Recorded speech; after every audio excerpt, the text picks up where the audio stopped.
मी आज खूप रडले, पण ते सांगायच्या अगोदर आपण व्हिडिओला सुरुवात करू आणि पुढे सांगते मी का रडले. आणि अचानक यांनी सांगितलं मला की चहा बनव. म्हटलं ठीक आहे. मस्त चहा बनवला, कारण चहा तर माझ्या पण खूप आवडीचा आहे. छान उकळला इथे चहा आणि छान कपात चहा घेतला. म्हटलं अगोदर चहा एन्जॉय करूया आणि त्यानंतर आपण आपल्या स्वयंपाकाची तयारी करूया. मग आज बनवणार होते मी पनीर बिर्याणी.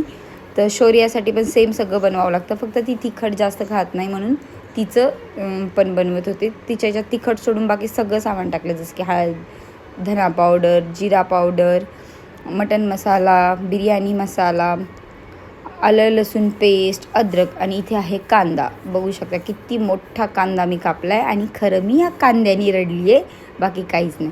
अद्रक लसूणची पेस्ट टाकली, पुदिना टाकला, हे सगळं टाकलं आणि अर्धा तास मी हे मॅरिनेट करून ठेवलं. आणि मी सिम्पलच बिर्याणी बनवणार आहे, दम वगैरे काही नाही, कुकरमध्येच. सो इथे टाकते मी तूप टाकलं अगोदर आणि तुपात टाकते मी सगळे खडे मसाले, जिरे वगैरे सगळं. त्याच्यानंतर थोडेसे काजू टाकले, कांदा टाकला.